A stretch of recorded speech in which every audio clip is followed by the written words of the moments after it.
dipersembahkan oleh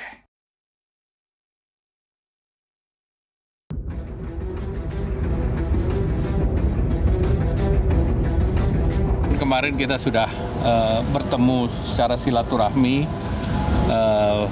fondasinya kita sudah bahas, tetapi kami juga membuka terhadap partai-partai yang ingin bergabung di dalam koalisi besar. Kita merasa ada frekuensi yang sama ya, ada kecocokan, dan kalau dilihat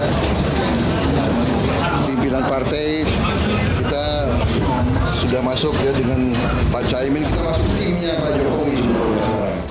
Koalisi itu kan sebenarnya bisa dilakukan jika kemudian visi dan misi atau kemudian cita-cita dari semuanya itu bersepakat untuk bisa sama-sama melakukannya.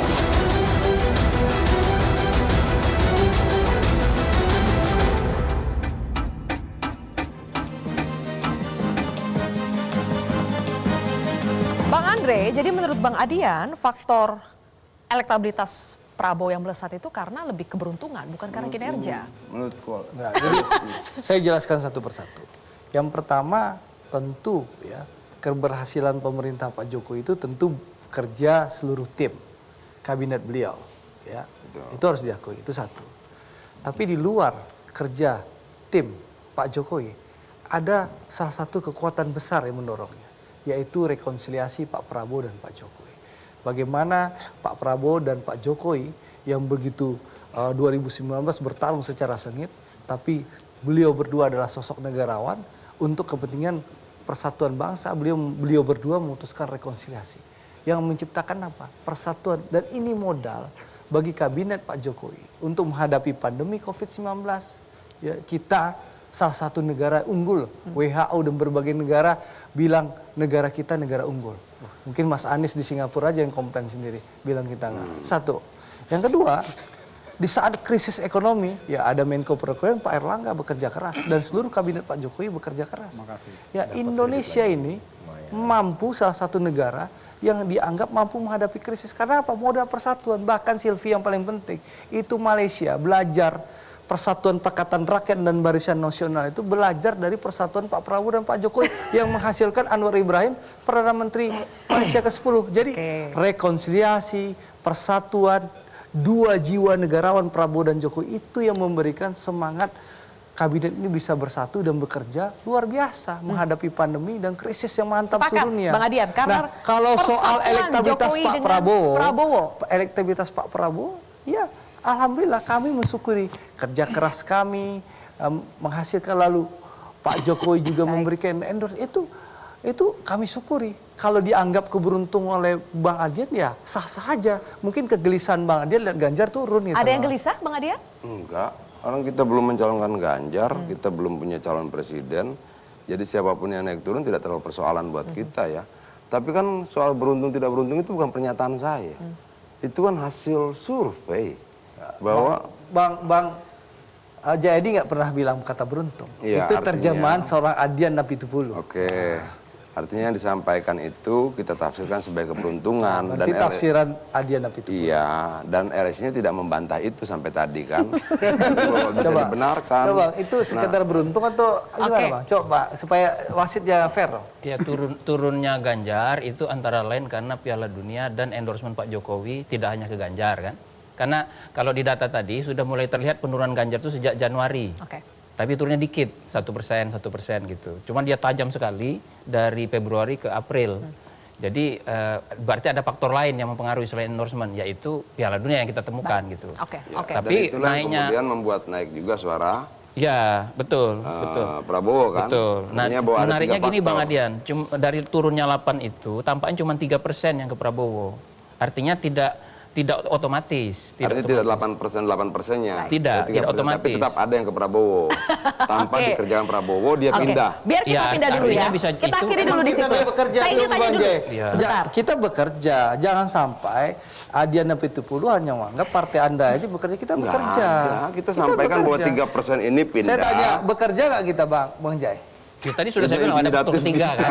Ada 3 faktor kan. Faktor ketiga. Mas Zaky di sini senyum-senyum ngelihat ini berdua ini ya. Kalau Bang Zaky kan Oke. antitesis Jokowi. Nah, kita ingin Iya, tanya, antitesis Jokowi. Pak Zaky melihat Ganjar Prabowo bertukar posisi, sementara capres yang didukung Nasdem, PKS dengan Demokrat itu kan masih bertahan di urutan ketiga. Komentar Anda?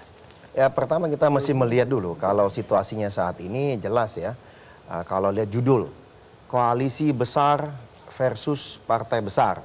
Ya, karena tulisannya partai besar, saya memprediksi itu Bang Adian ya. Karena PDI kan Perjuangan, bukan Bang Adian. Oh ya, PDIP gitu kan, partainya Bang Adian. Karena itu kan partai besar jadi hanya satu dan pemenang pemilu hanya Bang Adian. Lalu koalisi besar gitu. Koalisi besar itu berarti kan ada Bang Andre di sini, ada Bang Maman gitu. Nah, jadi saya ini sebagai koalisi perubahan menyaksikan dan menonton aja sebenarnya gitu. Karena bingung juga pada saat bicara mengenai koalisi besar, ada perbedaan signifikan gitu. Misalnya Bang Andre kan bolak-balik ketemu sama saya ini nanya, "Jak, memangnya Demokrat kalau misalnya Mas Ahaye itu tidak jadi cawapresnya Anies, memangnya Demokrat bertahan?" Selalu bolak-balik nanya begitu gitu. Padahal sudah tegas dan jelas, Demokrat itu sudah menyampaikan, kami ini koalisi perubahan bergabung karena ide dan gagasan yang sama, itu buat perubahan. Dan sosok capres yaitu Anies Baswedan yang kami yakini bisa membawa perubahan dan perbaikan untuk 2024. Nah, malah kami ingin bertanya sebenarnya, ini koalisi besar ini, Bang Andre bertahan nggak gitu? Gerindra. Kalau misalnya ternyata bukan Pak Prabowo nih ujung-ujung, kan sekarang Pak Prabowo lagi baik-baikan sama Pak Jokowi misalnya gitu ya. Tahu mendadak 2-3 bulan kemudian, Pak Erlangga ternyata. Karena tadi Bang Adian ngomong prestasi ekonomi bagus. Karena Pak Erlangga nih Menko ini sebagai pemimpin Menko Perekonomian. Bukan masalah Kalau dari sisi perang-perang. Anda sudah pasti bertahan, mau siapapun cawapresnya. Oh iya, kok kami jelas. Karena kami people first. Kami mengutamakan selama koalisi perubahan ini sama-sama komitmen mengusung perubahan dan perbaikan untuk rakyat. Ya kami akan konsisten di sini. Sementara Anda melihat koalisi besar belum tentu akan bertahan kalau misalnya capres atau cawapres bukan dari partai mereka. Iya, saya nggak tahu. Karena kalau kami kan fokus pada gagasan, ide, dan semangat perubahan dan perbaikan yang sama. Bukan pada harus siapa jadi capres, harus siapa jadi cawapres. Di kami nggak main itu dagang-dagang sapi, nggak main gitu. Ya, nah, kami makanya ingin nanya nih. Langsung saja. Nah, silakan dijawab mungkin Bang Andre. Gimana nih Bang? Harzaki itu sebenarnya sudah tahu jawaban kami. Kenapa koalisi kebangsaan ini yang disampaikan Bang Zul namanya koalisi bangsaan ya, ini bisa mau duduk bersama ya KIB dan KIR ini karena memang pertama ada semangat yang sama, frekuensi yang sama. Lalu ada kesadaran bahwa membangun bangsa Indonesia yang begitu besar, majemuk, permasalahannya banyak, terdiri ribuan pulau, itu harus dilakukan secara bersama-sama dengan semangat gotong royong.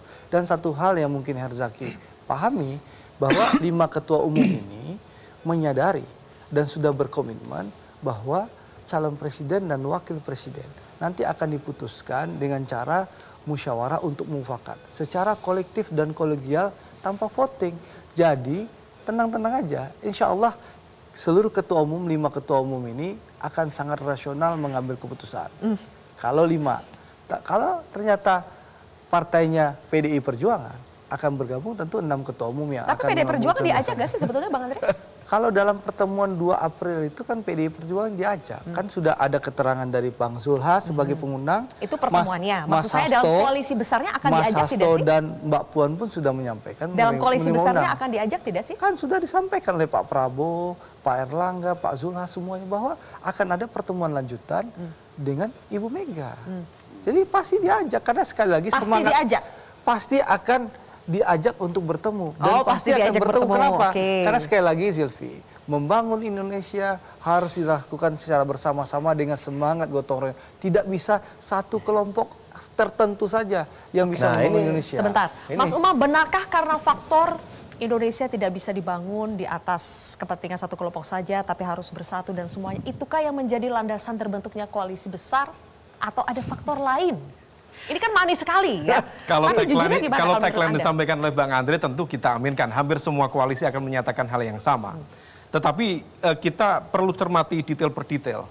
Ketidakhadiran PDIP di momentum kemarin di PAN itu sebenarnya kita patut menduga bahwa ketidakhadiran itu diketahui dan juga atas sepengetahuan Bu Mega. Artinya apa? Bahwa kemudian ketika dideklarasikan narasi wacana koalisi besar, sebenarnya PDIP tidak berada di situ, tidak menjadi bagian dari kekuatan besar itu. Nah, adapun kemudian upaya untuk menggabungkan, berkomunikasi, itu adalah sebuah upaya. Tetapi kalau melihat tadi komunikasi dari teman-teman, Bang Maman, kemudian Bang Adian, Bang Andre, memang ada resistensi dan juga hambatan yang cukup serius untuk menggabungkan dua kekuatan ini. Nah, kalau misal kemudian kemarin kita melihat kenapa kemudian bisa digabungkan begitu, saya menduga ini sebagai sebuah strategi untuk mengepung PDIP. Untuk apa? Supaya kemudian PDIP bisa diyakinkan, bisa dipengaruhi untuk memberikan golden ticketnya, menyerahkan golden ticketnya kepada pencapresan. Misalnya dalam konteks ini, sepertinya yang disiapkan oleh teman-teman di Istana Presiden adalah Pak Prabowo dengan segala capaian tadi disampaikan oleh Bang Andre. Nah, tetapi itu nanti didiskusikan. Tetapi kemudian problemnya ternyata tidak mudah. Karena bagaimanapun juga sepertinya PDIP tidak begitu mudah diperdaya.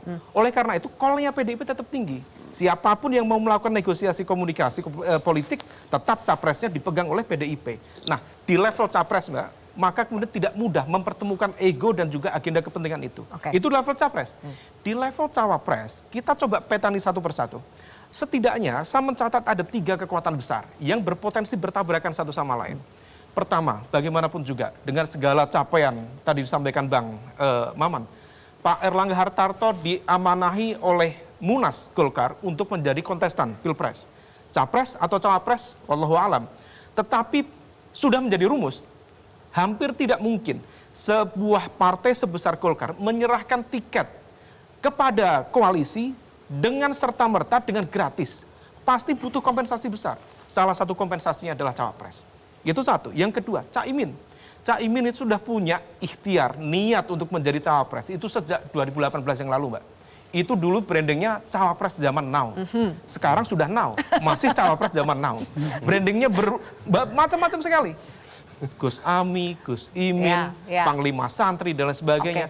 Kalau misal ini kemudian tidak sampai terjadi, saya berkeyakinan Caimin akan melakukan evaluasi serius terhadap skema koalisi itu. Dan kemarin pertemuan di PAN itu, satu-satunya atau mungkin salah satunya partai yang terusik zona nyamannya, salah satunya adalah PKB. Karena dengan membuat basis koalisi antara Gerindra dengan PKB, itu adalah cara yang paling make sense untuk meletakkan Caimin kepada basis sebagai cawapres. Tetapi kalau kemudian ditarik lebih besar lagi, maka itu potensi akan semakin hilang. Itu yang kedua. Yang ketiga, PAN. Betul memang PAN nggak akan mengajukan Pak Zulkifli Hasan. Tetapi patut diduga, informasi spekulatif mengatakan ada nama Pak Erick Thohir di sana. Apakah skemanya skema transaksional, ataukah naturalisasi sebagaimana terjadi di berbagai tempat itu, naturalisasi secara instan, kita tidak tahu. Artinya apa? Ada 3 kekuatan besar yang berpotensi bertabrakan satu sama lain. Nah, itu resistensi atau hambatan untuk membentuk koalisi besar itu ya? Anda tidak yakin karena ada 3 faktor itu. Tadi Anda juga mengatakan PDIP ini seolah-olah strategi untuk mengepung PDI Perjuangan. Benarkah demikian Bang Adian? Saya ingin minta tanggapannya. Kita harus jeda terlebih dahulu, Mas Umam dan juga teman-teman yang lain. Kami akan kembali sesaat lagi.